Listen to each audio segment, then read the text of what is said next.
The crew of the squadron destroyer is in formation at a large assembly. Having looked at the even rows, I call 3 redcoats. Radio operator Alexei Solovyov, turbine driver Peter Vakrushev, signalman Sergei Stepanov out of the line. On the faces of surprise, joy, confusion, friends still do not believe in their good fortune. I carefully observe the others. They are smiling. Good, kind envy shines in the eyes of the 3 comrades. There are no frowns, no dissatisfied. It means that they approve of our choice.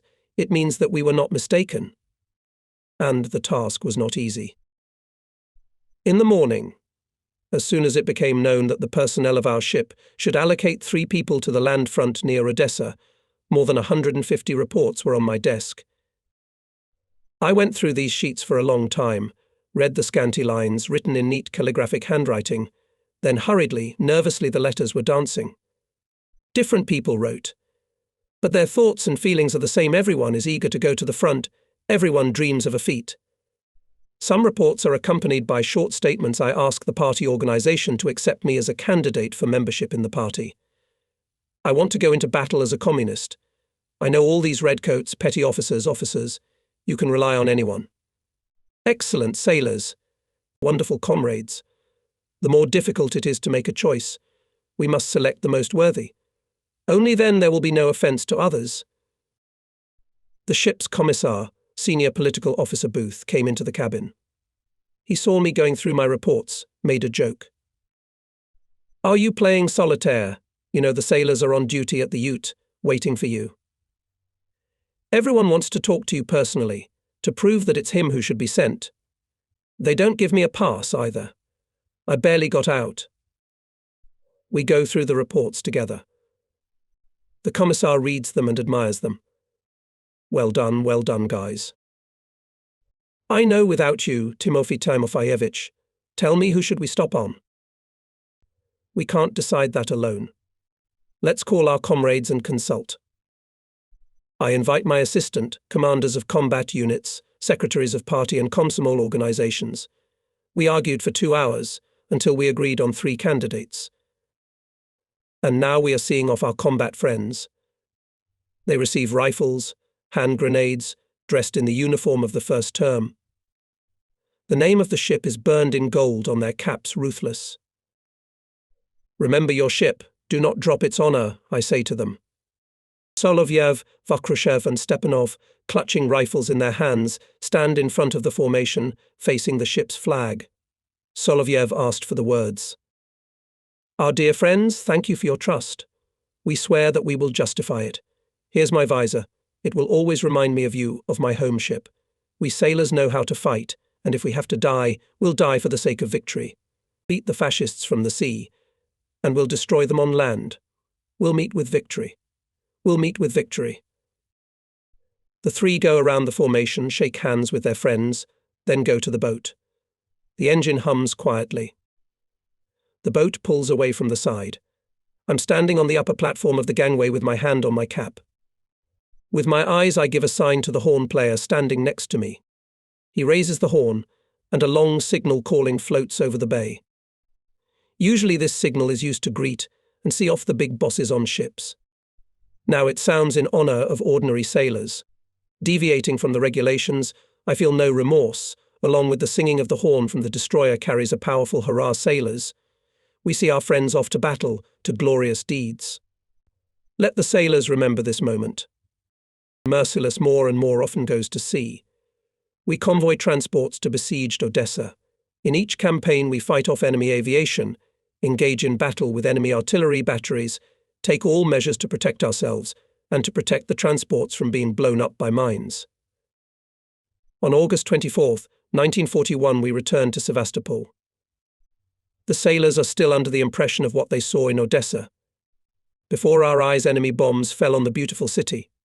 Houses collapsed, the smoke of fires rose to the sky. We saw corpses of children and women in the streets.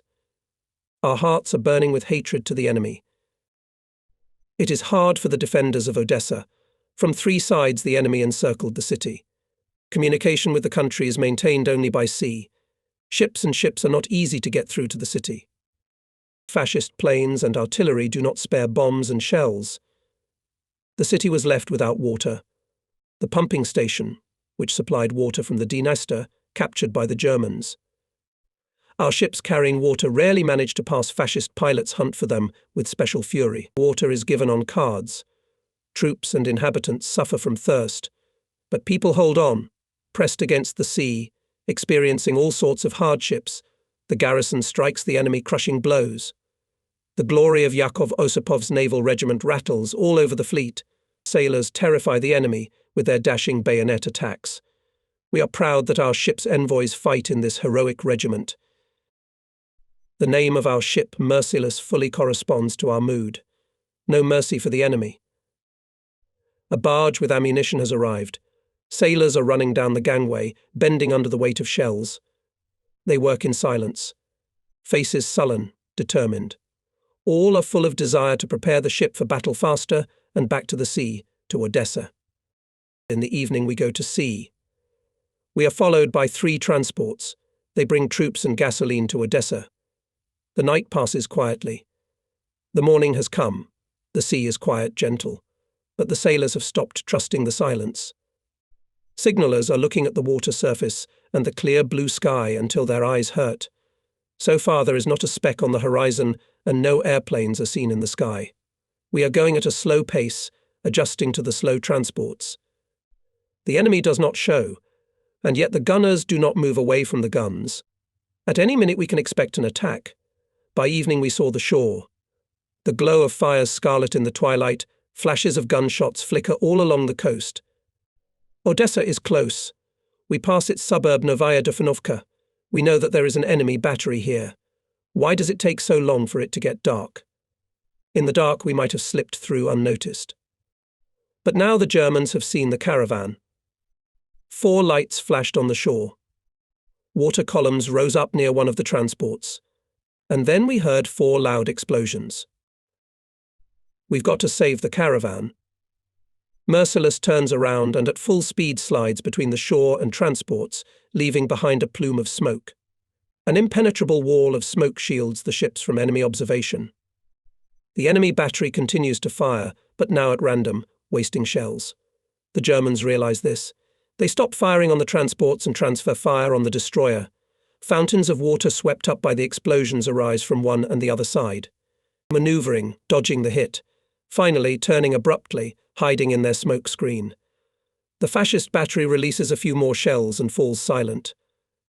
Our trials are just beginning. The whole coast is occupied by the enemy. Not far from the village Fontanka is another 120mm German battery.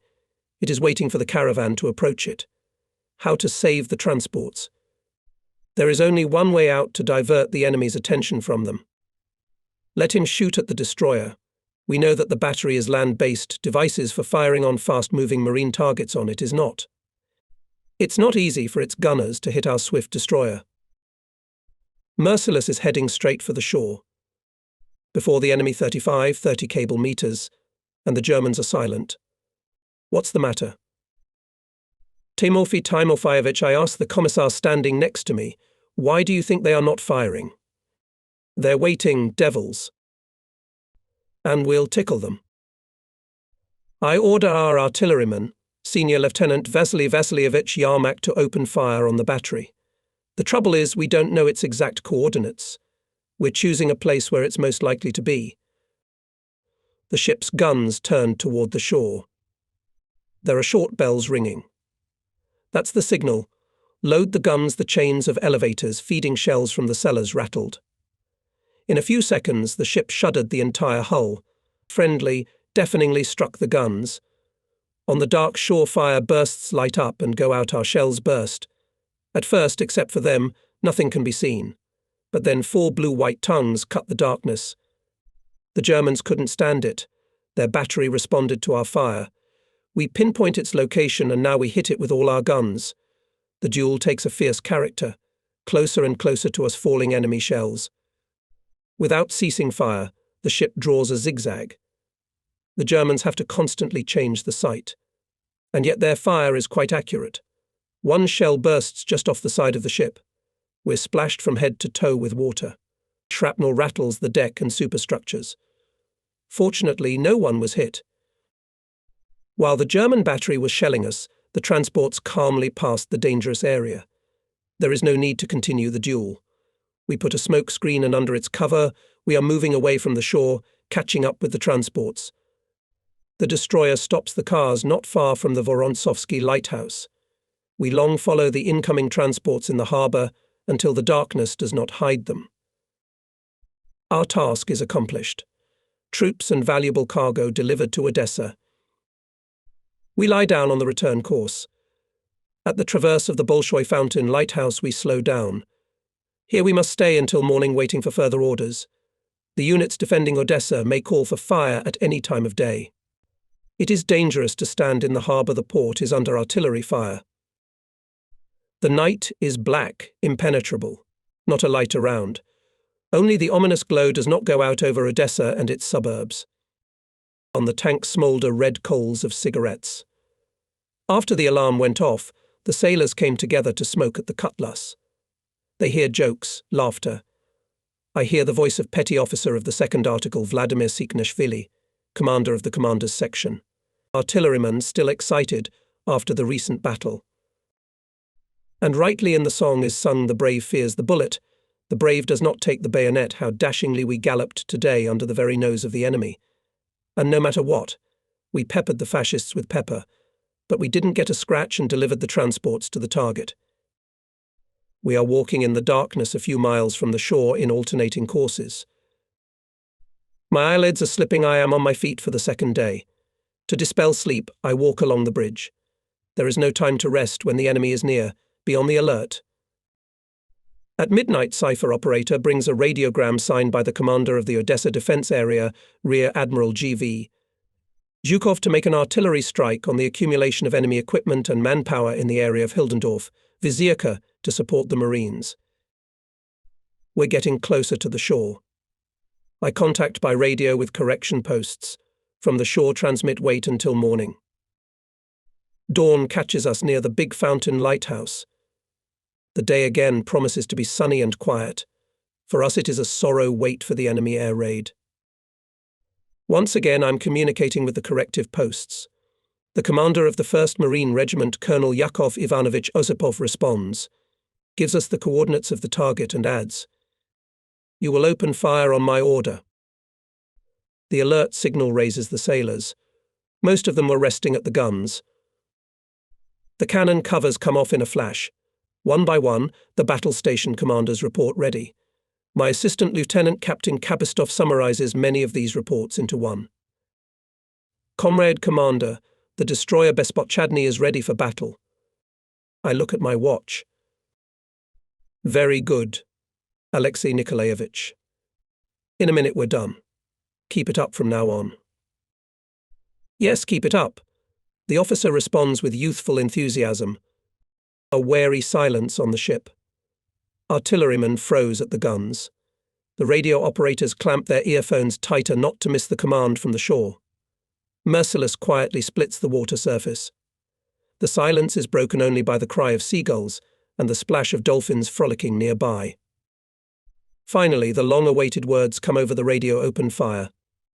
At once our guns rumbled. Scared seagulls rushed and flew away. And from the shore an enemy battery is already hitting us. From behind the horizon crawls a huge red sun.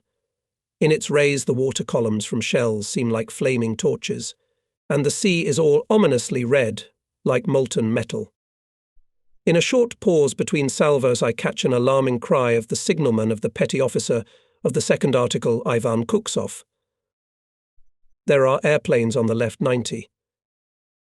I move the handles of the machine telegraph to full forward. The ship is gaining speed.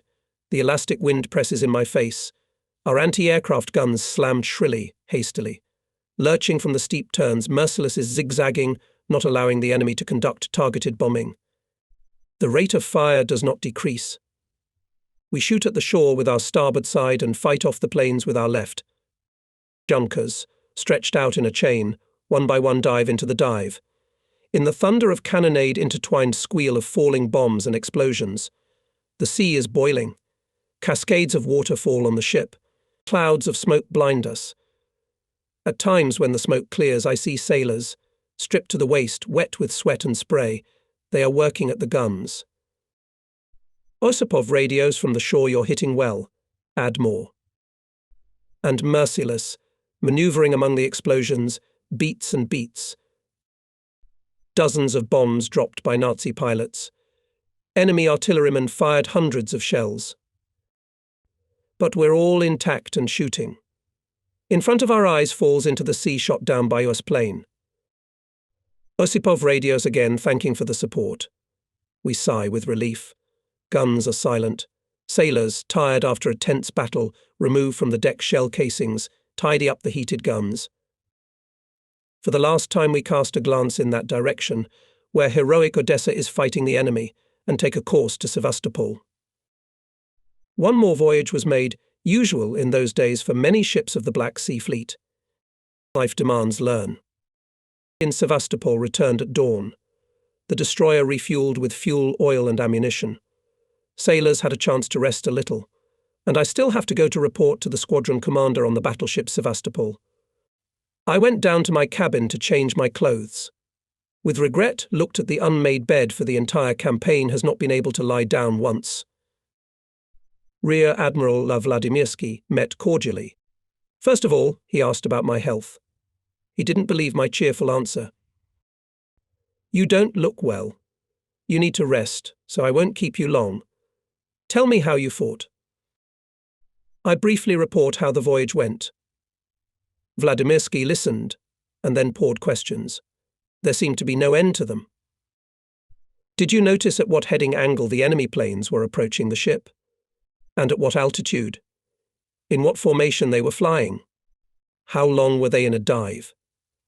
How were the bombs dropped since in one run?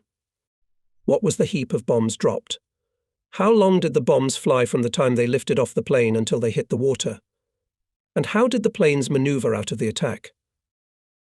The commander also inquires in the same detail about enemy batteries, about the accuracy of their fire, about the distance at which they detect the ship, and from what distance they open fire on it. I confess that these questions surprised me. How can you think of such trifles in battle? When bombs fell on us, we thought only about how to avoid them. True, something I noticed, junkers attacked us at sharp angles, approached us at an altitude of about 4,000 meters. This is not enough, says the Admiral. We must know absolutely everything about the enemy. Without it, we cannot win. Cautiously trying to object. On the bridge, command, not research. Remember, a true commander is always more or less a researcher, especially in battle. Together we discuss how to better observe the tactical methods of the enemy. We'll have to involve all the officers of the ship. And now go to Elisiv, says Vladimirsky. He wants to see you. Probably he has prepared a new task. I get to the Grafskaya pier by boat. I stand on granite steps for a long time. I took off my cap. The sun shines affectionately. A light breeze pleasantly cools the hot head. The day is marvelous. I can't believe that there is a war. Yesterday's battle seems like a dream. I squat down, dip my hand into the warm emerald water. Little skittish crabs run funny, sideways on the wet stone. I try to catch them. It looks silly from the outside, a grown man, an officer, amusing himself like a child. I get up, pull on my tunic. I have to go. Slowly I walk up the steeply rising street. Here it is, my favorite city. This is where my service began. My family lived here. My children grew up here. Just recently I was drinking soda water at this kiosk with my sons Lenya and Eric, and suddenly it turned out that I had not brought any money with me. I had nothing to pay with. I was embarrassed, and the young saleswoman was even more embarrassed. We began to apologize to each other. The girl calmed us down. It's nothing, you'll pay afterwards, but we still ran home and brought the money. And here is the summer movie theatre, where my wife and I like to visit. And again I remembered a picture of the past days. I came back from the sea, persuaded my wife to go to the movies. On the way back I asked her, "Well, Shura, did you like the picture?" "I haven't seen it." "What do you mean? You haven't seen it?" "Just like that, I didn't see it, that's all. I went for your sake. If I don't go, you'll be offended. And I haven't slept all night. You know how restless our Lenya is. So I slept through the whole movie. It all seems like a long time ago. There was a city on the seashore, beautiful, alluring. Its streets were filled with noisy, cheerful crowd, especially in the hours of dismissal of sailors from ships. Women in flowery dresses smiled at people in snow-white navy uniforms and tunics. In summer, the whole coast is dotted with bathers. The generous southern sun covered naked bodies with bronze tan, and everywhere you could hear the happy laughter of children. That's gone now. I see another city silent and stern, like a warrior preparing to repel an enemy attack. The rare passers-by are anxious, hurried. You no longer see smart dresses, dapper white uniforms with blue collars. The clothes of people became emphasized strict working overalls, soldiers' gymnasies, dark blue flannels of sailors. People are used to war. They are not in awe of the traces of recent bombings, burned and destroyed buildings, sidewalks, torn by craters and piled with piles of rubble. A group of workers and laborers with crowbars and shovels on their shoulders pass by me. Sevastopol residents are building fortifications around the city. Involuntarily add a step. Not to walk now in Sevastopol. Having issued a pass, I pass to the fleet headquarters. Chief of Staff Rear Admiral I.D. Elisiv, as well as half an hour ago Vladimirsky, inquisitively asks about the campaign, the actions of the crew in battle, the tactics of the enemy. He asks to repeat some details, and at this time the pencil in his fingers is running quickly on the paper. This is very, very important. It is necessary that all our commanders know. At his insistence, I draw on a sheet of paper a scheme of maneuvering the ship when setting up a smokescreen and during a duel with an enemy battery. You have a good idea to divert the fire on yourself. I would advise other ships of convoys to do the same. On the tired face of the Chief of Staff appears a smile. That's how much combat experience is gathered. I ask you very much, take more notes in battle, pay attention to every little thing. I hear the same in the communications department, where Captain Second-Rank Nestorov literally squeezes from me everything that was related to the campaign with convoying transports. Only after that he tells me, "You have a new job to do, Comrade Lieutenant Captain. You will escort 3 more transports to Odessa.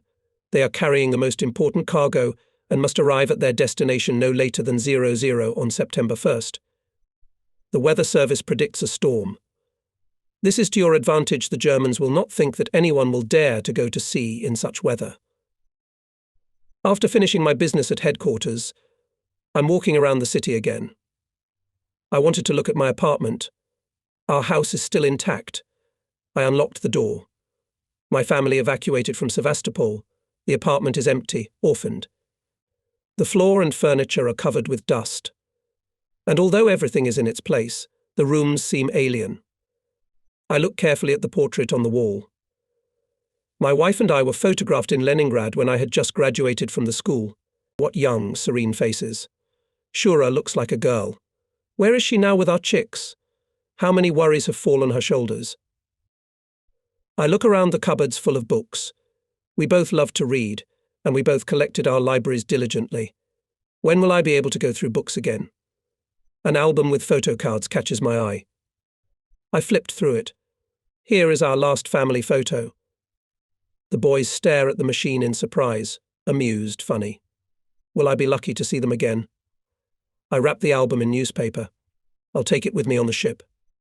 Let at least the photos of loved ones will always be with me. On the sofa there are toys, teddy bears, brightly coloured cubes, cars. As if my sons were playing with them just now. I felt homesick, so I went to the window. From here you can see the whole southern bay. Colourful from camouflage, cruisers and battleships merge with the shore. At the naval plant are repaired ships maimed in battle. I can see the Merciless moored with its stern against the wall of the mine wharf. The cables were stretched with strings, as if the ship was tearing into the sea with all its might. I was irresistibly drawn there, to my battle buddies. They're my family now. And then I remembered all the conversations I had to have today. My bosses tell me to think, to study. It's not them, it's life itself that demands it. And on my way back to the ship, I'm going to sit everyone down to study. But it turns out that this study is already underway. Everywhere you look on the ship, they're studying. In the cockpit gathered his subordinates, military technician second rank Yakov Stepanovich Kozinets, commander of the electromechanical combat unit. He summarizes the results of work in the campaign. I have no complaints about the machinists. But Kozinets praises them sparingly, more presses on the shortcomings. He reproaches Chief Petty Officer Nikolai Zemlyanukin that he did little with the emergency parties, did not provide them with enough material. Is it possible to put up with it when the ship is in continuous battles and every minute there is a threat of damage to the hull and mechanisms?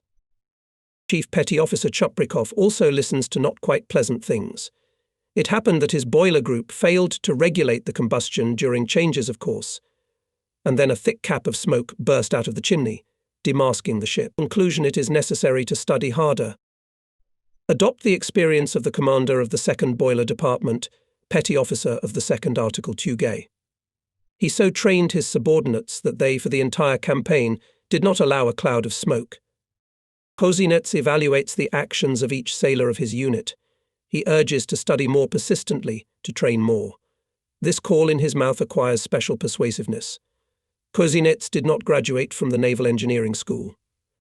He grew from ordinary sailors to the commander of the combat unit. He independently mastered all the wisdom of the most complex ship technology, and now he is one of the best mechanical engineers in the fleet. He has a large household, almost around the clock works our mechanic, and yet he finds time to study. Look in his cabin. On the shelves are technical literature, drawings.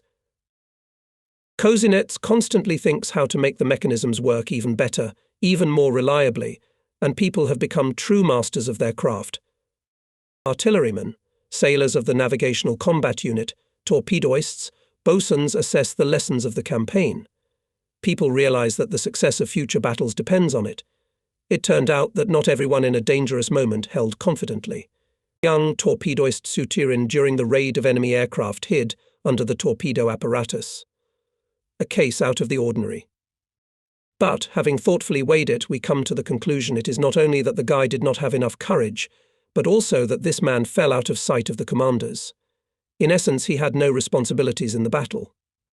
If, say, he had been assigned to conduct surveillance, or given a rifle to shoot at planes, the sailor would have behaved differently. How to make every sailor fight bravely and skillfully, not knowing fear and confusion in battle. This is what we all need to think about.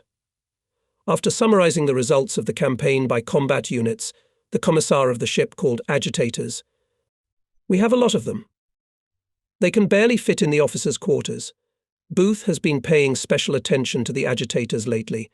We're hardly ever in the base, and it's rare to get people together on a campaign. Agitators work directly at battle stations. They influence people not so much by words as by personal example. Excellent, know your business, be brave and resourceful in battle, so that all your behavior served as a model for comrades, says Agitators Booth. Everyone listens to the words of our commissar. Sailors had time to make sure of his courage and self-control. In decisive moments, the commissar is there, where the most dangerous, calm, confident. One word from him brings the most unstable. Everywhere he turns out to be necessary. Timofey Timofeyevich knows the ship no worse than the most experienced officers, but he knows people even better. Simple, cheerful, sociable, the commissar knows how to touch everyone's heart. And the sailors sincerely love him. I'm listening to Booth talking to the agitators. No, this is not a briefing, it is a heartfelt conversation between comrades doing one common party cause. Here sit people who are always and everywhere with the sailors in battle, and during the rest, live in the same cubicle with them, sleeping on neighboring bunks. They know the moods, thoughts of any of the sailors. Communist petty officer of the 2nd Article Mikhail Rybakov anxiously speaks about senior Red Fleet officer Anatoly Krasovtsev. He is a good sailor, fearless, efficient, knowledgeable. But in recent days he has become sad, withdrawn in himself. He has grief his native village is occupied by Germans. The sailor is worried about his parents' despairs. I would support him, encourage him, but he is proud, he is going through the misfortune alone. He has stopped talking to his comrades. How to help a man. A lot of such unexpected questions arise before the communists. Most of the sailors are in a cheerful mood. The Commodore, petty officer of the second article Nabiulia Nasirov, enters the conversation.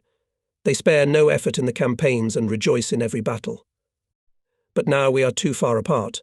For a long time we do not leave our combat posts and do not know what is being done in other units. And on the ship's radio we only hear commands. Can't it be transmitted how the battle is going, who is doing what, who has distinguished himself? It is very important for the sailors. The commissar gently pushes me in the side. Keep up, Commander. And I'm listening to the conversation more and more attentively. The guys say something sensible. We do not use radio broadcasting well, and with its help you can talk to all sailors in the campaign. After all, on other ships even radio newspapers have become a custom. Can't we organize them? We understand that our commanders have more troubles. I hear a soft voice of the turbine operator, petty officer of the second article Mikhail Misko. But they must find time to talk to the sailors. A commander's word means a lot to a sailor in a difficult moment. We forgot about songs, says Rybakov. With the beginning of the war, our amateur songs died. And now it would be very useful. After the battle you want to have a good rest. A soulful song lifts the mood. And we should think about the library. It's bad that the sailors have stopped reading. We should advise them what to read. An interesting book is also an aid in war. We must keep an eye on the barks, I hear a voice in the corner. Now, referring to the difficulties of camp life, they often started to cook in a shoddy way. But food also strengthens a fighter's spirit. Booth is looking at me. How did we miss these things? I used to take little interest in the affairs of agitators. I thought it was enough that the commissar deals with them. Now, listening to them, I realize my mistake. I should consult them more often. In the evening I invite the captains of transports to the Ruthless. All three of them are already elderly sailors, solid, knowing their value. Next to them I feel like a boy. It's good that I know someone among them, Pismeni, with whom we became friends when he still commanded the passenger ship Lenin. And now I have to give instructions to these honourable people, to teach them. I don't know where to start the conversation.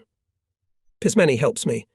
He gently places his huge stiff palm on my hand and says with a smile, Grigory Pudovich, don't look at our years. Let's teach us. The old sailors listen attentively to my story about the last campaign. Together we are leaning over the map, determine the route of transition, the order of actions in case of an enemy air raid. We agree on signals and tactical numbers of ships in the marching order. To confidently hold the line, the head in the Kielvatanoy column put the most slow-moving transport. We leave tomorrow at 9:00. Speed 10 knots. We part as good friends.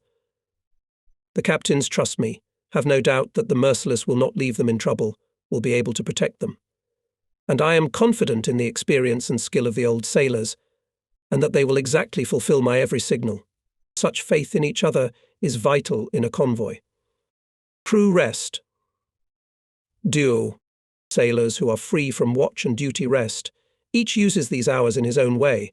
Some write letters, others ponder the chessboard, others fight dominoes. In almost every cabin you'll see a sailor with an accordion. Quietly he brings out his favourite song, and his comrades, surrounded by him, as thoughtfully, intimately sing along. Junior political officer Ivan Grigorievich Noskov comes down to the 5th cubicle. He sits down to the table where several sailors are writing letters. Red Fleet Mikhail Sharapov approaches him and asks in a whisper, Comrade Junior Political Officer, can I write to my family how we beat the Nazis at Hildendorf and how their airplane was shot down? You can, answers Noskov. And describe in detail how you yourself acted in battle. You showed yourself well. The sailor's face blushes. No, it's inconvenient to talk about myself. Well, leave a few lines at the end of the letter. I'll write how you fought. Thank you. The sailor was happy. Though the conversation is whispered, but Krasavetsev, a senior redcoat sitting next to him, hears everything. Having chosen a moment, he also addresses Noskov. Be kind enough to check what I've written. Why should I read other people's letters? Only from the point of view of grammar. I'm afraid there are mistakes. Noskov fluently runs through the sheet, corrects a few spelling mistakes. The rest is all correct. The sailor lowers his eyes, hesitates. Finally, he dares. Comrade Junior Political Officer, will you add a couple of lines for me? My father is very interested in how I serve. You know, he's an old worker, strict, proud. Every time he writes to me, remember, son, about the honor of our working family, there were never cowards in it. Everyone was brave and straight. Ivan Grigorievich smiles, pulls out a fountain pen from his pocket, and writes sprawlingly. Your son, Senior Red Fleet Krasovtsev, in battle, is brave and resourceful. The family can be proud of him. Secretary of the Party Organization of the Ship, Junior Political Officer Noskov. The sailor gratefully accepts his sheet back, his eyes shining with happiness. If you knew how much you did for me. My old men will be happy. And at a neighboring table a dispute is raging. Chess players are competing. They keep quiet, but the fans don't get along. Someone couldn't stand it and told his comrade to make a move. The others were outraged. What a game of hints. A fool can win that way. The other side is trying to launch a counterattack. You're still checkmate. Learn to move the pieces first, and then you can vote. A junior political officer is invited to be the umpire. He decides quickly and unappealingly. Clues to the side that allowed the clue. One of the players and the comrade who did him a bearish favor grumble resentfully. The others are pleased, peace is restored, and another pair sits down at the board. Bursts of laughter come from the far corner of the cockpit. There are domino lovers, the most irrepressible people. In the heat of the moment, the players are so clashing their knuckles on the table that it seems that the deck shudders, as in artillery firing. Many people are fond of Sea Goat, and every cabin has its own champions. Domino's games turn into whole battles, in which not only 4 players sit with knuckles at the table, but also 12 fans, literally piled on the shoulders of the players to better see the course of the battle. The fans are now demanding to play trash. The losing pair must make room for new partners. But the winners are against it. They want to continue to compete with their previous unsuccessful partners. To punish them, the defeated will play the next game, standing up, and in gas masks. And wearing gas masks. The fans don't mind watching such a spectacle. Some joker managed to run to the galley and bring 2 peeled cabbage pokers, the most suitable prize for the unfortunate goats. The knuckles swelled with renewed vigor. But the game had to be interrupted in the middle. The cheerful trill of the watchman's tune dinner for the crew rang through the cabin. Instantly the tables were freed, cans were pushed to them. Specially allocated sailors, whose duty it is to receive food in the galley, rattling copper pots rushed to the gangway. A cistern is not only a dish in which food is brought from the galley, it is also a group of sailors eating from a given cistern. Each tank has its own number, its own duty officer, who during the week delivers the food, distributes it, washes the dishes. The position is quite responsible and hectic. The first to return with a full tank was Red Fleet Belus. He had already descended to the last step of the gangway, as suddenly something rattled. His comrades, who are waiting for him with spoons at the ready, can't see what happened. But those sitting closer to the gangway are laughing, clapping their hands, shouting. Write it down. In each cabin a list of cases when a tanker spills food without bringing it to the table is neatly kept. It's very unpleasant to be on that list. Today such a misfortune happened to Belus. The embarrassed sailor silently takes a mop and starts wiping the deck. Behind his back there is laughter, humour. In the address of tank number 5, Belus's comrades' sharp and sometimes caustic jokes fly. They sit in silence, and in their eyes, staring at the offender, glitter not at all affectionate sparks. By the grace of Belus, the friends now have to sit under a hail of ridicule, when at the other tables people are eating delicious borscht. The spilled dinner can only be received again in the last turn. Therefore Belus is in no hurry. Thoroughly cleaned the deck, he washed his hands and only then went to the galley. He is followed by the angry whispering of his comrades. Bear. Resinia. Belus disappears for a long time. At the other tables, the first course had already been finished. The galleys were about to go for the second course. And then Belus appeared, triumphant and shining. The sailors looked into the cistern he had brought and gasped. The cistern was half filled with meat, and the main thing, marvellous appetizing masolkas, which all of us consider a delicacy. Friends immediately forgive their gully all sins. At other tables they envy the fifth tank and scold the cocks behind their eyes. That's how they punished the negligent tankman. Of course no one thought of complaining. The sailors know the price of a joke and are glad of every funny story. A good dinner added vigour, revival. I walk through the living quarters. I listen with pleasure to friendly songs to accordion, laughter and jokes. I myself take part in exciting sailor games and heartfelt conversations. Amazing people we have. Who from the outside would believe that only yesterday these serene, laughing guys were in battle, risked their lives, and that tomorrow they will again go to meet the dangers? No hardship or privation can break the spirit of men who can laugh so light-heartedly between battles. In the storm. I got up early. The crew was still asleep. On deck I met the Commissar and Kabistov. Together we decided to check the ship's routine. In the Navy it is so customary in any conditions the uniform organization of service is observed. Whether it is peacetime or war, life on the ship flows measuredly, obeying strict regulations. And now we are watching the wake-up. Some malfunctions did not escape Kabistov's keen eye. During the wake-up some of the watchmen did not turn on the light. The bilge men were late to give water to the wash basins. Electricians did not start fans in time to ventilate the rooms. It's the little things. But when it comes to statutory order, everything is important. And Kabistov strictly reprimands the guilty. In general, the day started well. Sailors rose amicably. After breakfast at the signal, make the ship ready for battle, and march, all rushed to their places. The wind is getting stronger.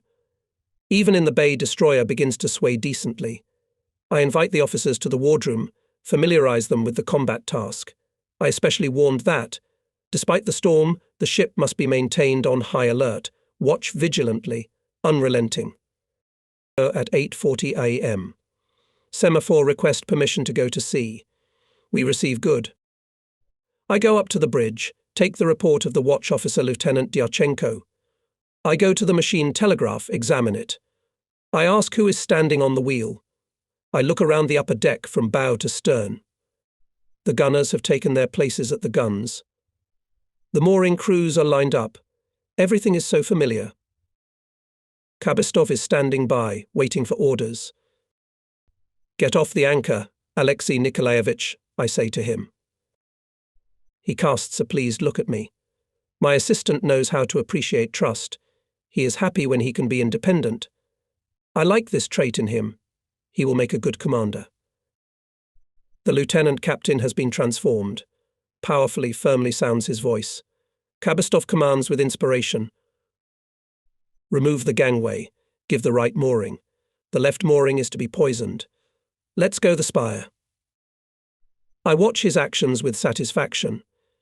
But it seemed to me that he hesitated with the order. I want to interfere, but he calmly commands. Give me the left. Just what I was going to order. The wind is blowing to port.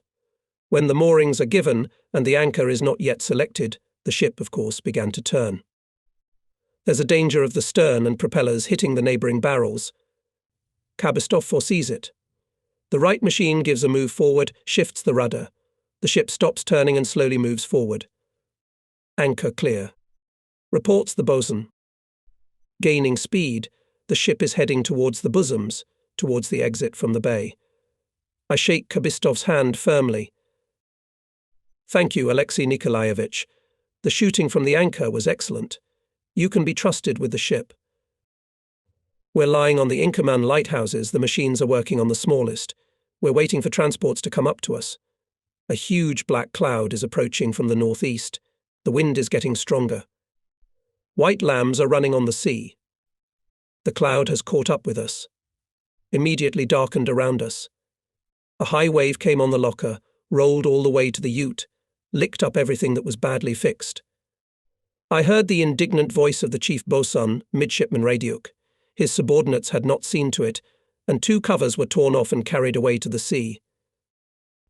A new mighty wave hits the destroyer's cheekbone. The spray reaches the bridge. The ship is lurching so that you cannot stand on your feet, unless you grab something. The guns on the upper deck hide in the foam. When the wave is over, the gunners, wet from head to toe, climb out from behind their shields, sniff, spit, and ready to slink back into cover, stare angrily out to sea, waiting for the next wave. I am calm for the men. It's not the first time we've sailed in a storm. But still on the radio broadcast I warn everyone to be extremely careful. You cannot joke with the angry sea. Kabistov, pulling his cap over his eyebrows, goes around the ship, checking once again whether everything is securely fastened.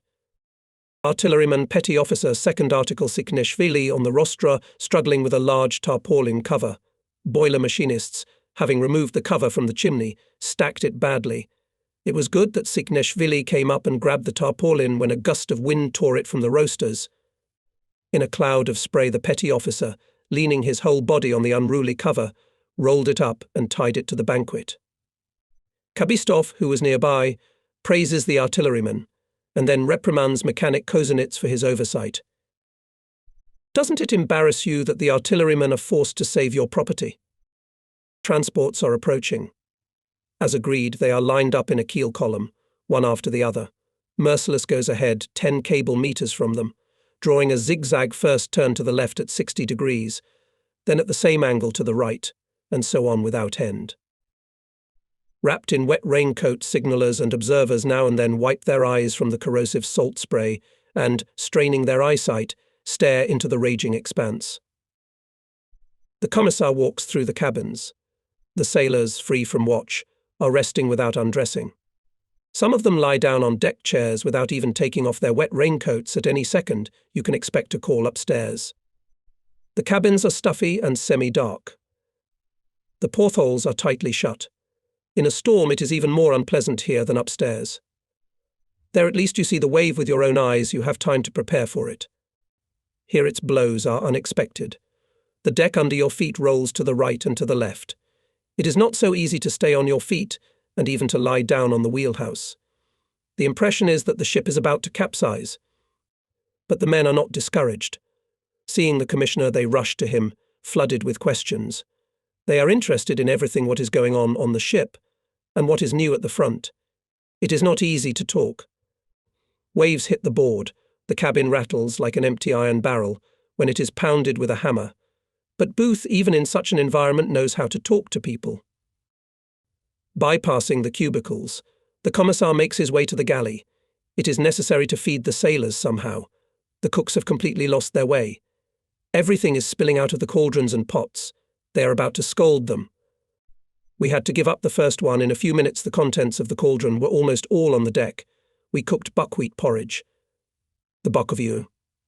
Showing wonders of acrobatics, spread it around the cabins and fighting posts. The more experienced sailors were happy with it, eating and praising it, though it was slightly undercooked, and sometimes diluted with sea salt water. Bukovoy was swept by a wave when he ran on the upper deck. A younger sailor would scoop up food with a spoon, his face would twist and turn green. A man who's already seasick from the swell. In the end, the sailor clamps his mouth with the palm of his hand and runs for fresh air. The hardest of all, perhaps, are the machinists. Boilers and turbines are hot. The air is saturated with vapours of fuel, oil and oil. Even in calm weather it is not easy here, and in a rocky weather it is nothing to talk about. The deck, shining like a mirror, rises and tilts, your feet slip on it, and you can't grasp anything. The heat makes everything hot as fire. Taking a moment to calm down, I look into the boiler rooms and engine rooms. The guys are completely weakened. Dirty, sweaty, exhausted. It is pitiful to look at them. But when you come up they smile, joke, trying to outshout the noise of fans. Good weather, comrade commander. It's been a long time since we were so shaken. Turbinistas even invited me to have a snack with them. It turns out that they brought raw potatoes from the galley, put them in a kettle, and connected a hose to its sock, through which they let steam. The potatoes turned out to be delicious. I leave the drivers reassured these will withstand everything. We are still zigzagging. For 3 minutes, Merciless rushes towards the wind and waves, then thrusting its nose into the water, then standing on its haunches. For the next 3 minutes, the waves crash against the side of the ship, as if trying to topple it on its side. The masts against the low-hanging clouds make huge intricate arcs and figure eights. Behind, the transports are barely visible in the grey haze. At times they are hidden from us by the crests of waves. We can see through binoculars the ships are plunged into the foaming maelstrom up to their superstructures, but they go on and on heavy, slow and stubborn. So far, everything is normal. The headquarters correctly predicted in such weather the Germans will not stick their noses in the sea. For their aviation weather is not flying. Our caravan follows without incident. It's getting dark. At night, the wind whistling and waves crashing are even more deafening. I order to stop all movement on the upper deck. In such a mess, you won't notice how you'll be washed overboard. Where are our transports? No running lights, no radio chatter either. The coast is close, and we don't want to be detected by the enemy. Several hours passed in pitch darkness. At last a light flickered timidly in the distance. Comrade Commander, through the wind noise I hear the report of Navigator Bormotin. We can see the lights of Odessa lighthouses. In 3 hours, or exactly at 00, we will be in Odessa. And again we see the bloody glow over the fighting city. The light of the fires is reflected in the clouds. The sky itself seems to be red hot. Sailors cannot take their eyes off this terrible picture. Forgotten fatigue, nausea and headache caused by exhausting rocking. We exchange signals with the transports by means of a shaded lantern and bring them to the Vorontsov lighthouse.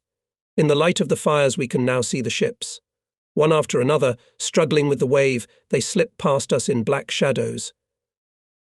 I thank the captains for an excellent voyage together and wish them further success. We are not entering the port. We remain in the waiting area. At slow speed, we're being tossed around even more by the waves, but no one seems to notice the rocking now. The dawn of Odessa makes sailors forget about their own misfortunes. By dawn, the sea began to subside. Merciless at slow speed maneuvered a few miles from shore. About 5 o'clock in the morning, when it was still quite dark, from the shore adjustment post transmitted the coordinates of the target a significant concentration of enemy vehicles and tanks. The enemy is preparing to attack. Immediately give fire, says the radiogram. Merciless lies down on a combat course. Navigator Senior Lieutenant Bormotin hastily makes calculations, informs the commander of the artillery combat unit course angle and distance to the target, agree on the point at which the ship will open fire. Based on this information, the central post determines the data for firing. Senior Lieutenant Yarmak went up to the command Dela post and keeps his eyes on the stopwatch. We're going at 10 knots. The navigator's target point is approaching. We're coming up. 5 minutes left, warns Konstantin Ivanovich Bormotin. The guns are slowly turning, pointing their barrels at the invisible target. 3 minutes left. Yarmak orders to load the guns. 1 minute left. The gunners fix their eyes on the faintly glowing dials of the targeting devices, trying to align the arrows more accurately. On point.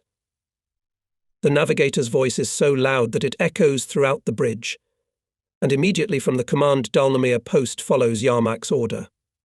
Fire on the German invaders. Bright flashes blind the eyes. The ship shudders. For a moment we are deafened by the rumble, then we hear the distant rustle of our shells. And at once there is dead silence. It seems that the turbofan engines have become less noisy. We can't see the shore in the darkness, but everyone's eyes are fixed on the target.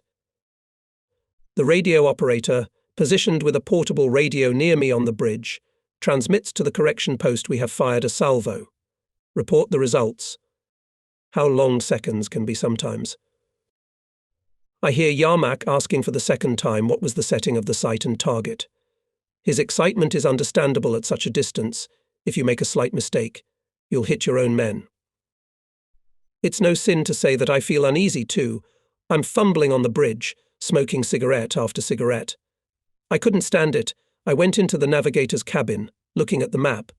The navigator with a trembling voice proves to me. I checked my calculations again. Everything is correct. Here's our position, here's the target. Distance and heading angle are accurate. Then I realize we probably look funny with our fears. We should calm down ourselves and calm people down. With a smile I say to the senior lieutenant, "Why are you so worried? Only a little time has passed, and do the math, the shells flew 41 seconds to the target, then the adjusters have to determine the place of their fall, the amount of deviation, and only then tell us the correction. All this takes time. We'll wait, and there is nothing to worry about." With these words I leave the navigator's cabin. On the bridge everyone looks at me questioningly. I walk around as calmly as possible, trying to show by my appearance everything is going as well as possible. But I myself have a cat on my heart. "Comrade Commander," shouts excitedly radio operator. "Corps post gives proofreading 1 less, 2 right, move to defeat." Honestly, not only people, the whole ship breathed a sigh of relief. Yarmak from the height of his pigeon house gives commands so that it makes your ears ring. Having made adjustments in the installation of guns, the artillerymen open a barrage of fire with intervals between salvos of 6 seconds.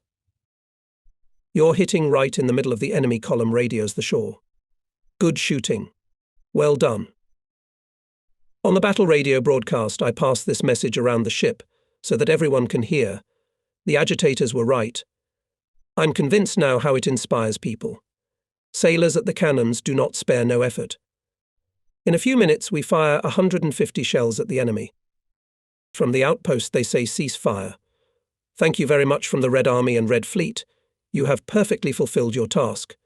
The Germans are fleeing.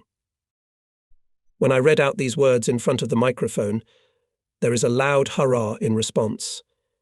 Everyone shouts, both those on the upper deck and those working in the inner rooms. Meanwhile, it's already dawning. The sky is clear, not to miss the raid of enemy aviation. Much messed up, the Germans merciless, they will try to take revenge on him. And the coast sets a new task to open fire on the centre of the village Hildendorf, where the movement of enemy troops and equipment is noticed. Hildendorf is far away. For the shells to reach the target, we need to approach the coast, to the village of Novaya Dufanovka, where in the ravine is already familiar to us German battery. Corps post sends one codogram after another, hurrying to start firing. I turn on the microphone and read out, "Let everyone hear." Open fire immediately. The enemy is preparing to attack. We ask you, give fire. Time is of the essence. I look into the faces of my comrades who surrounded me. I see that everyone agrees it is necessary to help our fighting friends. I order. Navigator, plot a course closer to the shore. Senior Lieutenant Bormatin warns. It's dangerous, Comrade Commander, because they're not only from guns, but from mortars and machine guns can fire at us.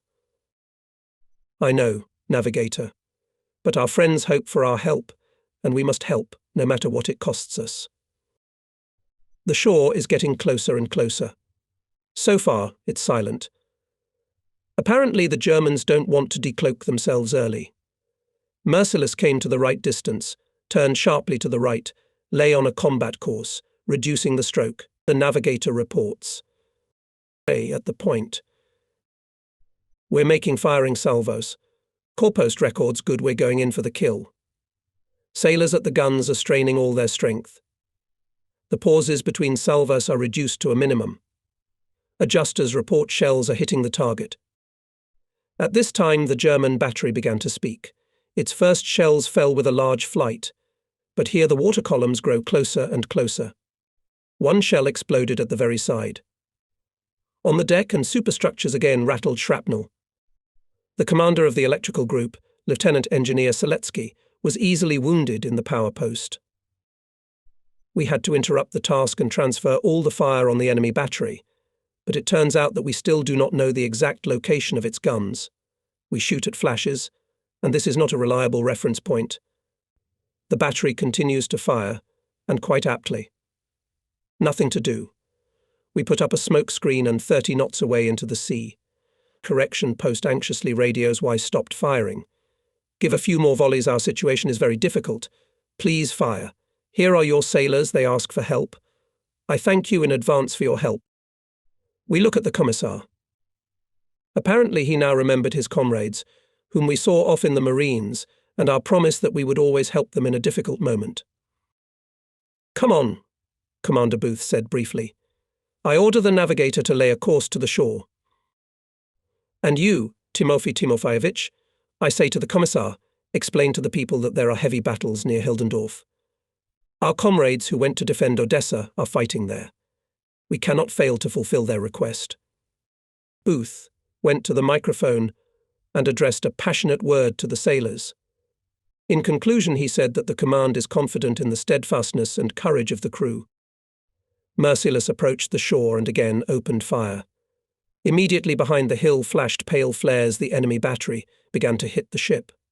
While its shells were falling with underflight, we tried to fire as many shots as possible. The sailors forgot about fatigue. Despite the frantic rate of firing, they had time to write on the shells with chalk for our Soviet motherland, "Death to the invaders." People did not pay attention to the explosions near the board. It never occurred to anyone that these explosions could damage the ship, kill it. To shoot, shoot and shoot, one desire was in everyone.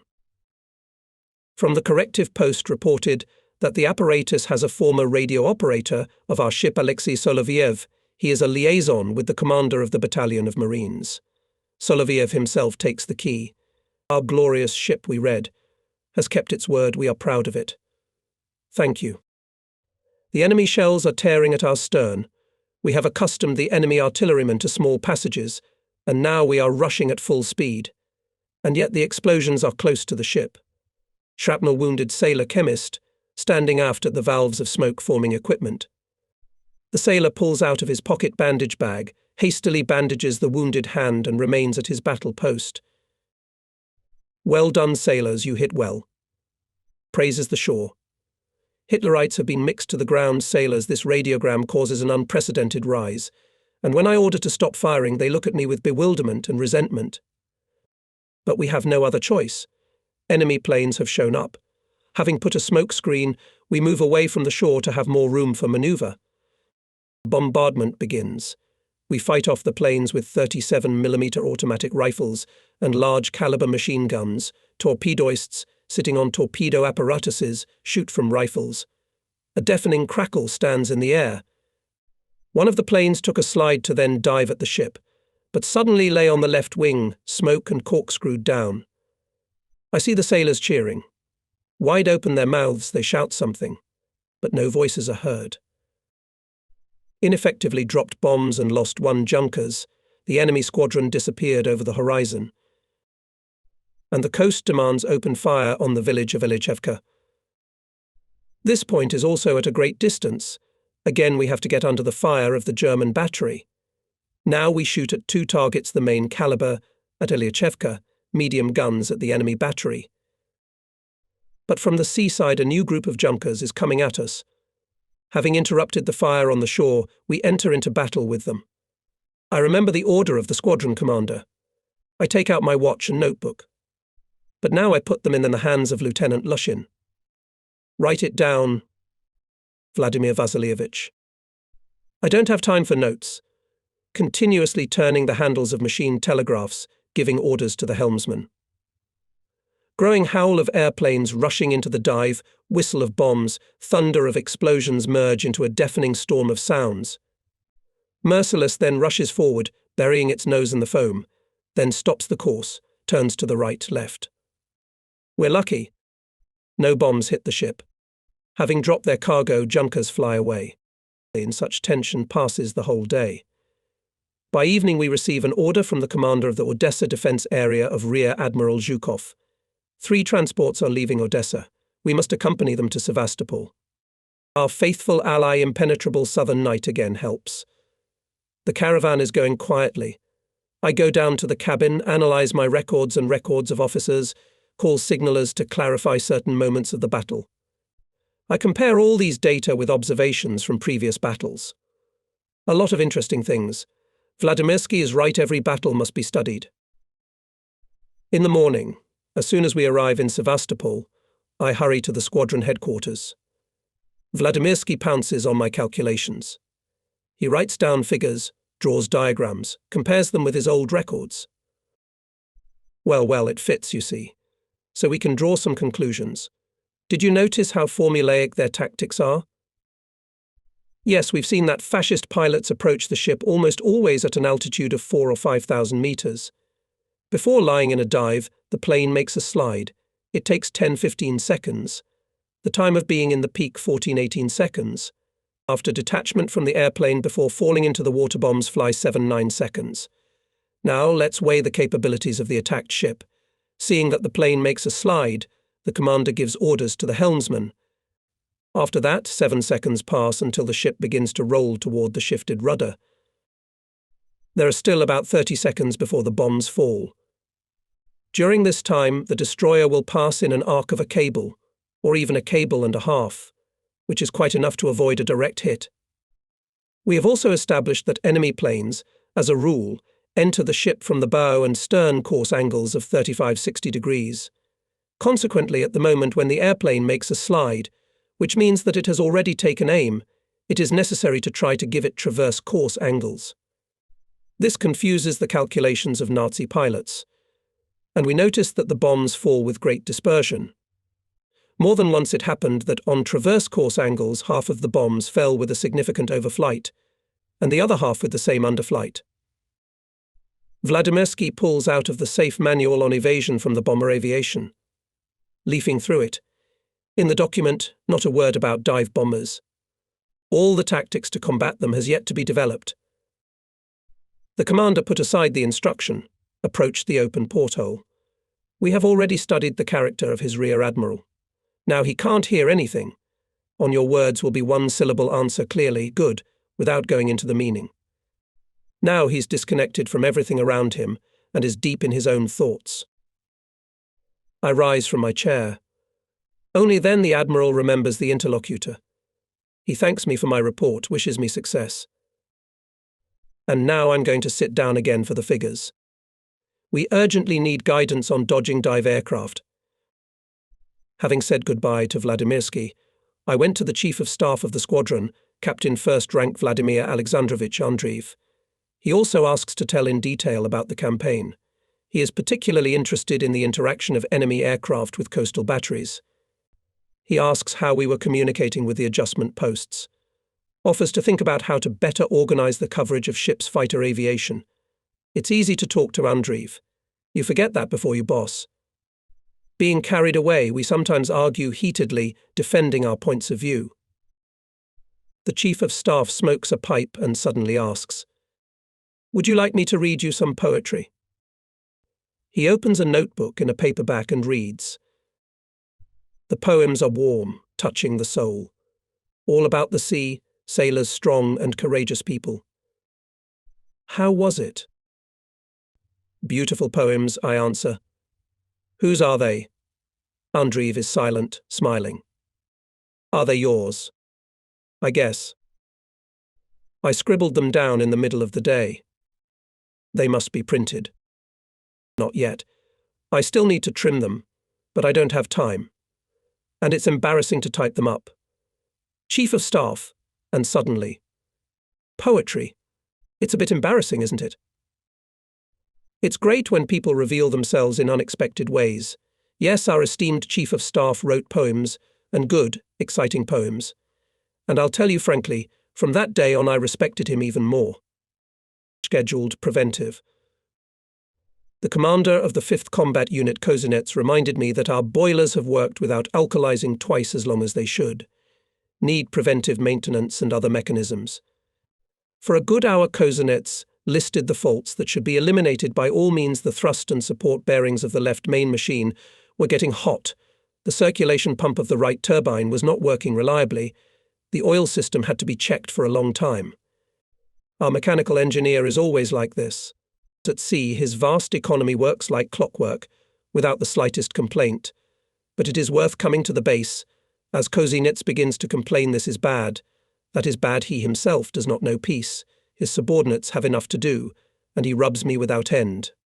Well, that's what a mechanical engineer should be like. That's why the mechanisms of the ruthless work without fail, because they have such a restless master. After listening to him, I promised to ask the squadron commander to give us time for preventive maintenance. Called the other commanders of combat units.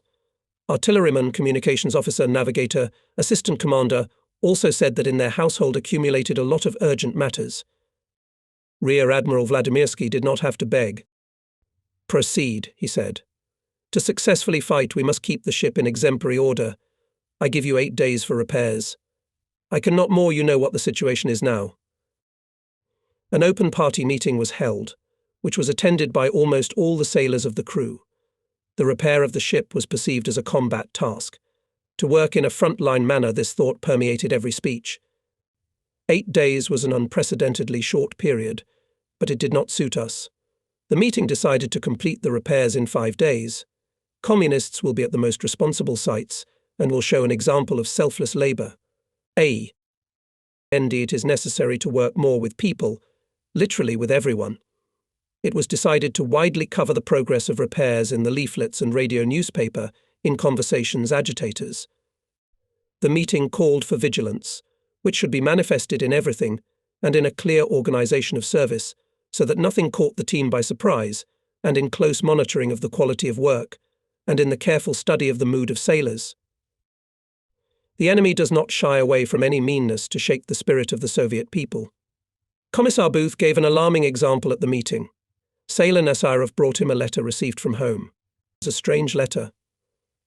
It says that Moscow is allegedly already occupied by the Germans, our army is all defeated, and at the end his mother advises it's aimless for you, my son, to fight. If you are alive, try to save yourself. The sailor, of course, did not believe this letter. He came to the commissar to share his suspicion. The mother is illiterate. So all this filth was written by someone's enemy hand. Perhaps other sailors are receiving similar panic letters. It is necessary to intensify explanatory work, tirelessly expose harmful rumours, mercilessly treat their peddlers. I listened attentively to the speeches. I was pleased with the unanimity of the sailors. Communists and non-partisans equally supported the common cause. There was no doubt people will do their best to fulfill the task on time. That night, none of the officers slept. They hastily prepared the necessary documentation, thought out the organisation of work, made requests for materials and spare parts. Everyone was aware of the upcoming difficulties. There is a war. Every minute you can expect an enemy raid. So the repairs should be done in such a way that the ship would not lose its fighting ability even for a moment. The night passed restlessly in the cabins too. Some people left, others came, someone was awakened, someone asked about something, because it was necessary to get a certificate about some mechanism, or it was necessary to go to the warehouse. The watchmen were nervous, scolded the most restless in an angry whisper, called for silence. But their efforts were useless. When a sailor or a petty officer was called to an officer, the sailor hastily got up and dressed. He tries to do everything silently. But in life it often happens like this. You want to do as quietly as possible, and you are sure to get caught on something, stumble, knock down something and make such a rumble that you will freeze from fright. The watchman curses, the awakened comrades grumble, it's an outrage. Just when a man has fallen asleep, they wake him up. It's hot and stuffy in the officers' quarters. Portholes are closed, there is no fresh air inflow. Table fans are whirring, but they seem to make it even hotter. The officers sit in their t-shirts, and still sweat runs down their faces. If you wipe yourself with a handkerchief, it immediately becomes wet, even if you wring it out. Who is more resourceful? Hung a towel around his neck, it lasts longer. By morning the preparation for repair was finished. The officers, without undressing, lay down to rest. The sailors, who were painted by the instrument makers for the officers' quarters, tiptoed to the porthole, opened it, and left immediately so as not to wake up the tired commander. They whispered at their comrades in the corridor. Quiet. Ours has been working all night. Let him get at least a little. A little sleep. Call. An hour and a half later the officers were already on their feet. It was necessary to arrange people, to familiarize everyone with the task. At breakfast, Kabistov warned that if the sailors appeared on deck without doing anything, the bosun would take them away and put them on general shipboard work, washing and painting of boards and superstructures. The bosun will always have something to do. The officers looked at each other understandingly. The assistant commander does not throw words to the wind, so it may happen that the sailors will be at the disposal of the bosun when the units are already short of hands. The sailors of the bosun's crew were working in the paint shop on the tank. Ensign Radiuk decided to prepare a lot of paint in advance, so that it would be enough to paint the whole ship. Every now and then he came to the superstructure, putting a glass with fresh paint on it to its surface. He adjusted the colour. Bending over the hatch, he ordered his subordinates to add azure or black. Having diluted the paint, the bosun left a young sailor in the paint shop and went to drink tea. How could our economic bosun know that many people were just waiting for it? The commander of the department of the first machine, petty officer of the second article Misko, having seen off the midshipman with his eyes, immediately went to the paint shop and very politely addressed to the young sailor, "May I have some advice on the painting business from you, as an expert?" The flattered first-year sailor was terribly pleased, and Misko already asked him to go to the roasters, to look at the chimney, what to do with it. Should I scrape off the old paint or leave it? If to scrape off, how much dryer and paint will be needed? Not anybody, but the chief machinist came to bow to the young sailor. The first-year sailor has got his nose up, pretending to be a first-class expert. He moved away from the pipe, squinted his eyes, then took a cord out of his pocket and began to measure the area of the surface to be painted. Misko helped him, respectfully questioned him, admired his profound knowledge.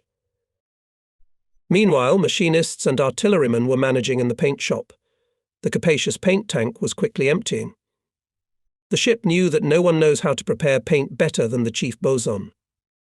They also knew about the stinginess of midshipman Radiuk. No matter how much you ask for, you won't get anything.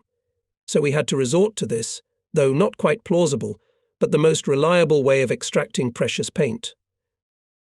After drinking tea, the chief bosun, wiping sweat from his face, in the most complacent mood went to the half-boat and suddenly saw a sailor machinist with a cauldron in his hand jump out of the paint shop. Radiuk grabbed the kettle, looked at its contents and rushed to the paint shop. One can imagine his fury when he found the coveted tank empty. A hail of curses was hurled at the grimy brigands. The midshipman immediately ran to Kabistov, complained about the robbery in broad daylight, asked permission to go around the cars and take the paint. The assistant commander laughed. "So our bosun will soon be stripped, and he will not know." On Radiuk's request to allow him to search the engine rooms to take away the paint, the lieutenant captain refused and ordered to dilute the paint again. In all the rooms of the ship, people are working tirelessly. Dirty, sweaty machinists in the cramped corridor of the shaft line are beating over the thrust bearing a complex and precise device weighing more than 1 ton. Grinding and banging are in the boiler rooms. Sitting in the furnaces and collectors of boilers that have not quite cooled down yet, sailors are scraping off soot and scale with scrapers. These are like chimney sweepers. A man looks out of the hatch, only the whites of his eyes shine on his black face. Every 50 minutes there is a break. The sailors rush to the half-bank to smoke. Here at these minutes there is noise, laughter. Sailors once again savour the details of how the machinists stole the paint from the paint shop. Kabistov, going around the ship, invited Kozinets to his cabin and began to reproach him for the fact that he is engaged only in his machines and does not care about painting cabins, tidying up the hull, decks, rigging. "You are ready to put everything on us," Kozinets parries, "but everyone should do his own work. By the way, you talk about painting the cabins, but you don't give us any paint. Our sailors have to steal it from the bosun." "No, we don't teach them to do it, but the situation forces them to do it." Kabistov wanted to object, but waved his hand. "I can't argue with you mechanics anyway. My cabin is located in the superstructure, and its portholes overlook the half bay, where you can hear the argument of young officers who went out for a smoke. Lieutenant Engineer Husik, commander of the movement group, is of course on the side of his superior Kozinets. He zealously begins to prove that machinists, the most conscientious people, They know and love technology, and in general, the 5th Combat Unit the most important on the ship. Now, at their request, mechanics the ship is on scheduled preventive maintenance, and the other units just lapped up to them. Hussicks all praise for the sailor machinists. After all, to admit any of them to an independent watch, he is thoroughly prepared. Sometimes even the flagship mechanic checks the knowledge of the sailor. After this guy is released to the department, he can give a whole lecture on mechanics and electrical engineering. But it can't be otherwise after all. This is the main combat unit which transports, feeds, heats, lights everyone on the ship. Not in vain the 5th Combat Unit is called the heart of the ship. Yarmak, an artilleryman, is the first one who can't stand it. Throwing a cigarette, he interrupts Hussick and begins to prove that the main combat unit on the ship is undoubtedly artillery, which every child knows. There would be no artillery and you would have long since ceased to exist with all your mechanics. Who does the fighting? Artillery. Who shot down the enemy airplane? Artillery. Who gets the commendation for that? The artilleryman. True, the mechanics were also praised, but only thanks to us. Wait a minute, Navigator Bormatin stops the artilleryman. You forget that the 1st Combat Unit on the ship is the navigational unit. Do you think it's for nothing? What would you do with your guns if we didn't bring the ship to the target point? I'm used to these arguments. Listening to them, I involuntarily recall Krylov's fable guns and sails. It's clear that the hotheads are wrong. Yes, perhaps the officers know as well as I do that all units are equally important on the ship. But I listen to these arguments with pleasure. Let them argue. Let everyone consider his specialty the most important, the best. It only speaks of love for one's work. There's nothing wrong with it, on the contrary, it's good for the whole ship. Commissioner Booth put an end to the argument. He came up to the officers and said, You have spoken very correctly here. All our specialties are the most important, and there are no secondary persons on our ship. And if so, it means that everyone must put all his strength into his work and take care that not only he and his subordinates, but also the rest of the units acted as best as possible, that we all helped each other more, worked as coherently as possible. The ship was visited by the commander of the squadron. Vladimirsky inquired how the repairs were going, went around the boiler and engine rooms, command posts. Having heard that the sailors undertook to make repairs in 5 days, the commander asked, "Will not such a hurry affect the quality of work? Look, it is better to delay a day or two, but do everything properly." Booth and I assured him that there was no reason to worry. People are putting their hearts and souls into the work. "Actually, I can only welcome the decision of your sailors," Vladimirsky said. "I can't wait to see your ship back in service. Things are bad near Odessa. It is necessary to deliver their troops, ammunition, and remove the civilian population from the city. We have enough transports for that, but no one to guard them. All the destroyers are at sea." In the evening during dinner, I visited the machinist's cabin. Sailors sat closely at the table, ate in a hurry, as if someone drove them. But often the spoons froze in flight and dropped back into the bowl, because their owners suddenly jumped with laughter, clutching their stomachs. The culprit was Chief Petty Officer Vakulenko.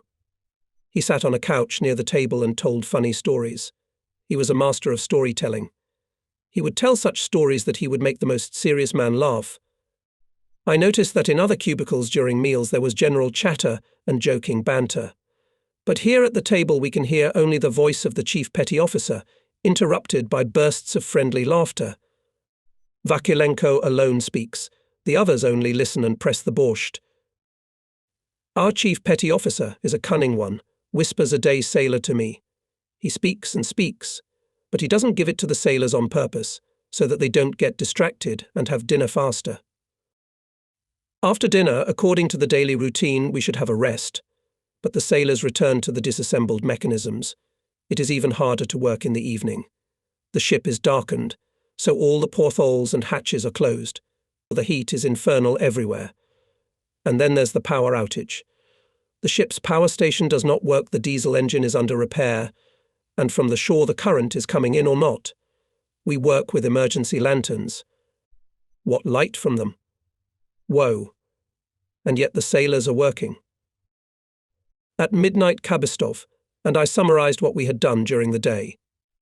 I listened. There's banging in the engine room. What's the matter? They've been playing the roll call for a long time. Let's go take a look. In the first engine room, in the dim light of the battery lantern, we saw the bowed figures of sailors. What are you doing here? Kabistov asked sternly. Who authorized you to stay here at night? The sailors were dumbfounded, silent. Petty Officer Misko appeared from behind the refrigerator. Comrade Commander, he says to me, if we rest, we won't assemble the shunting valve in time. We'll finish it, then we'll sleep. In the boiler rooms we also caught people. Here they are preparing to bath the boilers. This is the most labor-intensive work. Each water heating tube of the boiler must be cleaned with a special scraper on a flexible hose. And there are hundreds, thousands of such tubes. Here commands Junior Political Officer Noskov. He explained the night vigil simply. If we don't work round the clock, the repair will drag on for 2 weeks. And then we can't lag behind the turbine operators. We'd better let them keep up with us. LT. Golkin tracked me down. We need to check the equipment of the central artillery station. It used to be repaired only at the factory. And now there's no such factory in Sevastopol. Should we call in workers from another factory? But when will they get here? What to do? Can you manage? I asked the officer. We'll manage. Oh. Open up. It wasn't easy for me to say that short word. The central firing machine is more complicated and precise than any clockwork. That's why there are seals on every box. To remove these seals in peacetime was allowed only to specialists of the plant, and that after observing a number of formalities. Now our sailors are digging in the mysterious boxes, who had never even looked into them before. I couldn't sleep. Already at morning I went down to the central artillery post. The sailors are trim, strict, all in clean working clothes. The tips of cambric napkins peek out of their breast pockets, only they can wipe the gears of the finest mechanisms. The entrance to the room is tightly closed, so that not a speck of dust could not penetrate from the outside. So the work went on for a day, second, third. Sailors engaged in repairs at night, with difficulty put to rest in the daytime. Having slept for 2 or 3 hours, they returned to the mechanisms. In 5 days the ship was ready to go to sea. The commander of the squadron, having accepted my report, ordered to declare gratitude to the whole crew. Now you have to try out the mechanisms? He asked. Good, you'll go out on patrol today. In the evening on the destroyer again sounded the signal ship to battle and march ready. We left the bay at slow speed. Only Kabistov is on the bridge next to me. The rest of the officers are all downstairs listening to the mechanisms, checking the readings of the instruments. We on the bridge are also silent, straining our ears, trying to guess by the vibration of the hull and the noise coming from below whether everything is all right. I give medium, then full throttle. Reports are coming to the bridge the machines are working normally, weapons are in full working order. So we can fight. Again and again we test the mechanisms in different modes. Meanwhile, the upper watch is looking into the night. After all, we are on patrol performing a combat mission. Watch service is special. It consists in the fact that the ship vigilantly controls the specified area and in case of detection of the enemy reports about it to the command, if necessary, enters the battle, trying to delay the enemy until the approach of reinforcements or trying to lure him to our mine positions. The commander on watch calculates the ship's courses so as to provide the maximum range of vision, using both the bright part of the horizon and the moon track and other circumstances that facilitate observation. It is advisable to change observers more frequently to avoid eye fatigue. Before the observer goes to his post, he is kept in a darkened room so that his eyes become accustomed to the night gloom. Special attention is paid to light cloaking. The ship is darkened so that not a single ray of light breaks through, not a single spark escapes from the smokestack. There is a struggle for silence. Walking on the upper deck is limited to the limit. Turbofans work at low speeds. The most important concern of the commander is the constant combat readiness of the entire crew. Ammunition has already been fed to the guns. The crews are at their battle stations and can fire at the first signal without waiting for the alarm to be sounded. Officers are silently going around the battle stations, checking how the men are keeping watch. We have to take into account that the sailors are tired during the busy days of repair. It takes tremendous willpower to keep the tired men awake in this languid silence. A young signalman stands beside me. He is leaning on the rail with his night binoculars to his eyes.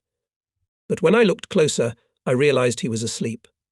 Standing and sleeping. I took him off watch. At other times I would have punished him severely, but now I couldn't. The guy had worked for several days without rest. Oh, and the night is getting darker and darker. You can't see anything within 3 cable meters. I looked at my watch. Only 2 hours we are at the position. Time flows agonizingly slow. Staring into the darkness, we quietly talk to Kabistov. The aide is suddenly interested in my biography. Hours like these are conducive to frankness. Even a dry, taciturn man like my assistant. Grigory Pudovich, I've been looking at you since college. Why did you turn grey so early? Admittedly, I was a little confused by this question.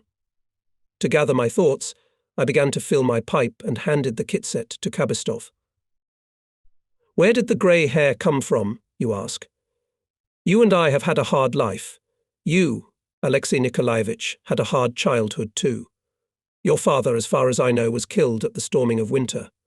The large family was left on the shoulders of your mother, a worker in a weaving factory. To help her, you started working as a child. You were able to study after the Civil War. And my childhood was cold and hungry. In the 14th year my father was taken to the front, the family was left without a breadwinner, and it was big 7 children. I went to the mine as a teenager, taking coal out of the drifts on sledges. Do you know what it is? You put on a sled and crawl on all fours in the dark, stuffiness and dust. Then I became a slaughterman. You work all day with a pickaxe, and the contractor pays you a few kopecks, and you don't have enough for lunch. One day we were swamped. It was a miracle we survived. We waited in vain for help. The owners needed coal. It was not profitable for them to leave people for rescue work. We dug ourselves out like moles. It was scary to look at us people from the other side of the world. That day the owner did not pay us a penny, because we were not mining coal, but saving our lives. That's how I lived. Already under the Soviet power I learned what a school is. I'm sitting in the 1st grade with kids. They tease me, Daddy, it was hard.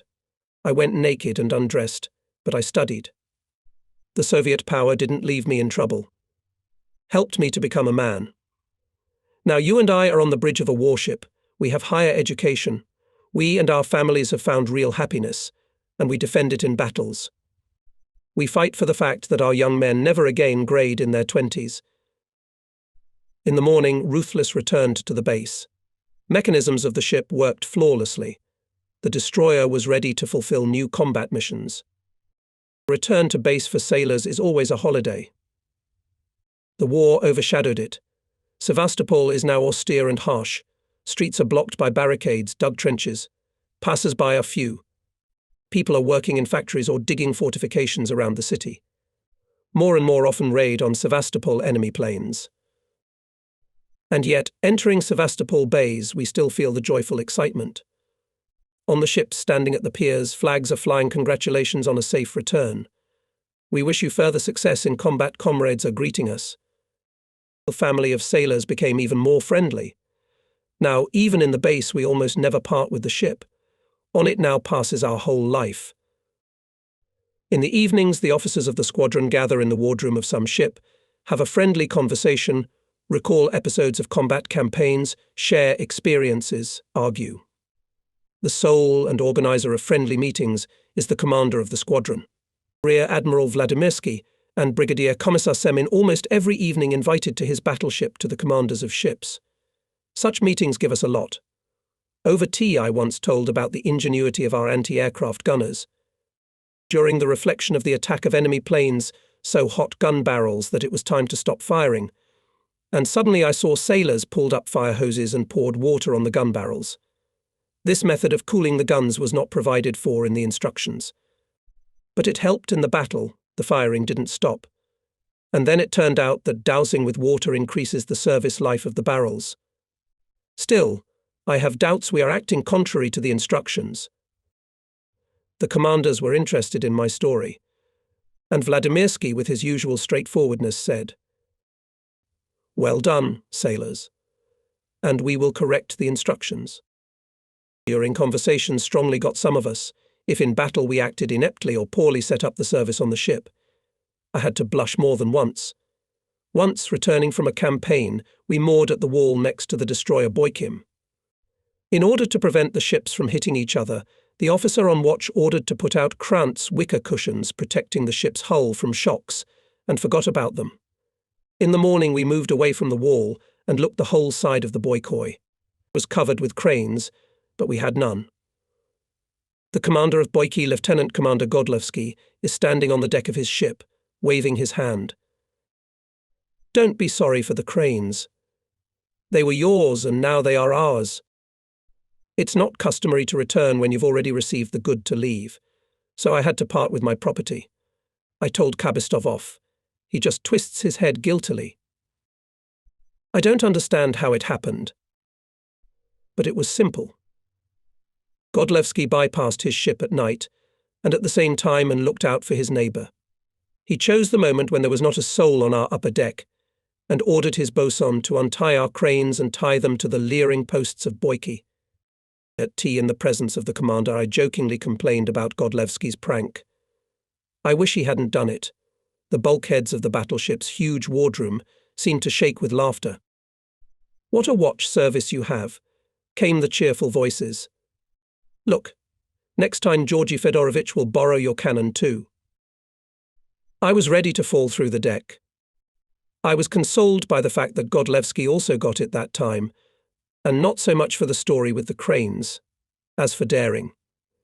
Georgy Fedorovitch was not a bad commander, brave, resolute, but not too hot. If he had his way, he would approach the mooring to the wall at full speed. How many times Vladimirsky punished him for that? Godlewski gave me back the cranes. Actually, he and I are friends. All destroyer commanders are connected by a strong friendship. Each helps his comrade as much as he can, and in battle, any of them will not spare his life to help his neighbour. But this does not prevent good, useful competition. What commander does not try to make his ship the best? Communication between Crimea and the rest of the country is difficult. The Germans are about to cut the railroads. Our sea routes are under continuous attacks of fascist aviation. Commander of the Black Sea Fleet Vice Admiral F.S. Oktyabrsky, the Military Council of the Fleet, the City Party Committee called on sailors and the population of Sevastopol to mobilize all local resources for the needs of defense. The city is equipped with underground workshops for repair and manufacture of weapons. At the cost of enormous efforts, supported the activities of the naval plant, repairing warships. Enemy bombings destroy the shops. People die at the machines. Workers under the bombs rebuild the destroyed. The factory doesn't stop for a single day. Now, even in the base we feel ourselves in battle. Anti-aircraft gun crews do not leave their battle stations for days, now and then opening fire on enemy planes. The whole crew is in constant readiness. Sailors do not get off the ships, and the fact that they are now always together even more united them. Officers are closer to the sailors, spend all their time with them. A unit commander is rarely in his quarters. He is either on deck, or in the cockpit, or on combat duty, always among his subordinates. The officer has grown into the sailor family. This is a big deal. The discipline has become stronger, higher commanders' authority. Sailors with all their hearts attached to their bosses, ready to follow them in fire and water. What else can a commander dream of? Sailors spend time, free from watch, together. Intimate conversations arise. More and more often there is music and songs in the cabin or on the ute. We have never had such a well-developed amateur activity. Even I am carried away by the general flow. If the guys ask me, I take an accordion, play, sing together with them. Doesn't that hurt my authority? I'm sure not. Closeness to subordinates has never harmed a commander. One day after dinner, Kozinets sought me out. The mechanical engineer looked solemn and important. Comrade Commander, we invite you to the concert of the 5th Combat Unit. Where are you performing? On the half bank. I'll be sure to come. After Kozinets left, the Commissar said to me, the machinists are acting on their own. They didn't want to coordinate the concert program with me. A secret, they say. Maybe it's not necessary to coordinate it every time. Our sailors are headstrong people. They won't get on stage with nonsense. That's so, but we need control. He continued to grumble and sat down on a can among other spectators. Near the very joyous the bow flagger choir was lined up. Its leader, Senior Engineer Lieutenant Seletsky, turned to the audience and announced, a song about the destroyer Bispakadny. Sailor Cherdnichenko stretched the accordion bellows. The familiar melody of the popular song Armor is strong and our tanks are fast began to flow. Everyone looked at each other perplexed. But now the soloists of the choir sang. The words were not about tankers, but about the sailors of our destroyer. The order was simple and clear to everyone. To crush the enemy, to defend Odessa, with the fire of the mighty long-range turrets. To help the Marines in the battles. The chorus rang out. Noisy water, broken by propellers. We're off on a long combat voyage. Brave onward. The whole motherland is behind us. She's calling us to battle, to heroic deeds. And again the voices of the soloists. Be strong. Odessa, the day will come. We'll defend our native shores. The destroyer Merciless is coming to you. To slaughter the sworn enemy. I looked back. Spellbound, listened to the sailors. Booth stared with wide-open eyes at the singers, and on his face was both surprise and admiration. The chorus sang more and more amicably. The newly born song floated over the quiet bay. On the decks of the neighbouring ships, the sailors huddled together they listened too, and the song told about how the Merciless entered into duels with enemy batteries, how its shells swept Nazi infantry and tanks to the ground, how, shot down by sailors' anti-aircraft guns, 2 airplanes with swastika on their wings found their end at the bottom of the Black Sea. I am not versed in the subtleties of poetry. Maybe the words of the song weren't particularly well crafted, but it was our song, about our ruthless, about us. That's why it immediately won the sailors' hearts. And now the chorus is picked up by many dozens of voices. Noisy water, broken by the propellers. We're off on a long combat voyage. Brave onward. The whole motherland is behind us. She calls us to battle, to exploits. There were words like that. Neither bombs nor hardships can break us. Our blow is irresistible and accurate. For we have with us the brave Commander Negoda, and Booth, our glorious Commissar, is with us. Well, that's wrong. Booth burst into flames. The whole song is spoiled. I'll make you throw it out. The song ended with the assurance that the enemy will be defeated and ruthless to live for centuries. The sailors sang with enthusiasm. Seletsky, joyful, radiant, conducted a huge choir. When the song ended, there were shouts. Repeat. The author in the middle. Give me the author. Seletsky led out the embarrassed sailor Sergeyev by the hand. The Commissar jumped up and rushed to the signalman. Thank you, Sergeyev. The sailors shouted without ceasing. Bravo, Sergeyev. Well done, Sergeyev. Hooray. Hurt Booth returned to his seat. Well, has the offence passed? I asked him. What offence? And that you were not introduced to the programme of the concert. What a trickster, devils. The song about the Merciless was blaring over the bay again. Strictly speaking, the concert was disrupted, because the other numbers of the programme were not shown.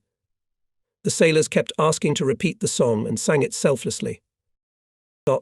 chips, and in the base did not stand idle. The squadron commander demanded that the time of parking be used for intensive training. The ships went out for firing practice. We, too, had an opportunity to practice firing at a naval target. The drill was conducted with every precaution. 2 of our fighters were barreling over us.